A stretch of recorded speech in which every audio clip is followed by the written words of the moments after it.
Hi, primary staff. This video is part 2 in the series, and it will take you through the planning process, timelines, and deadlines.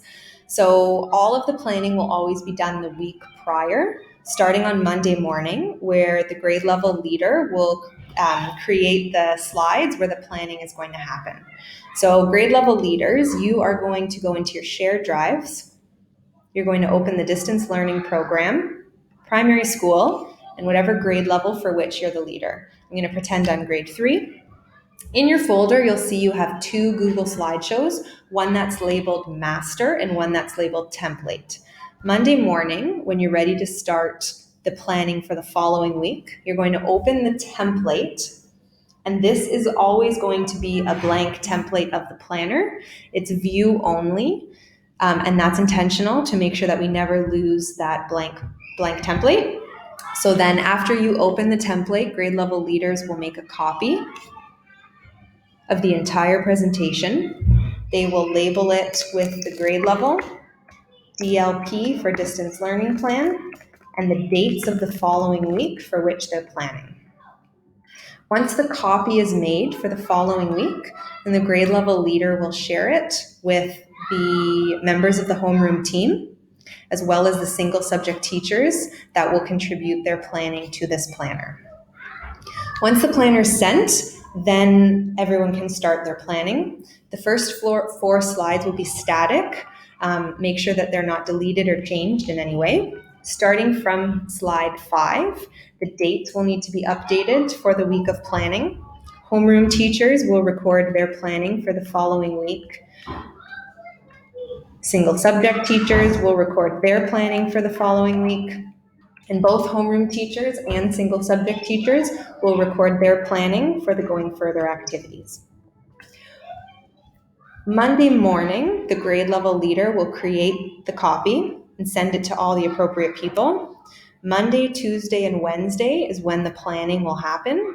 And by Wednesday, end of day, the grade level leader will share this document with me, and I will be able to offer some feedback and suggestions before the plan is finalized. Thursday will be the day that I go through the following week's planners for feedback, and by Friday morning, teams will be able to read through the feedback and make their final changes.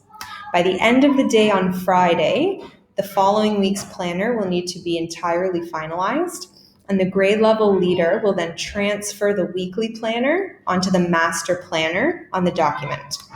So the decision was made for the ease of families and learners to only have one running Google slide, and for the teachers to update those slides each week with the specific plans. So grade level leaders, you will notice that in your file, there's also the Master Distance Learning Weekly Planner.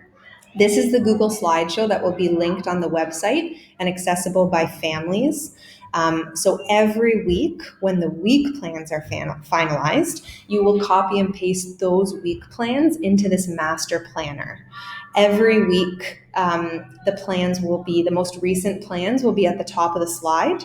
So for the first week that we do this, grade level leaders will copy slide 5 to 22, remembering that slide 1 to 4 are static and don't change. They will copy those slides and paste them after slide 4 into the master copy, selecting keep original style so the formatting is the same.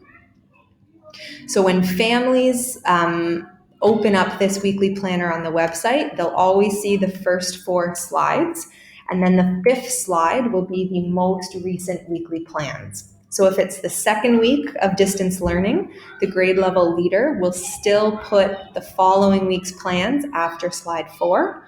What eventually will happen is that families have access to the most recent plans at the top of the slide, but all the other weeks will also still be accessible in that same document so that families can go back and see. Grade level leaders will complete this copy and paste transfer by the end of the day on Friday so that families are able to start accessing the plans and using the weekend to help their learner get set up for the following week. Thank you very much for listening. Hopefully that was clear. Please look for video number 3. I will capture some of these deadlines and timelines and expectations.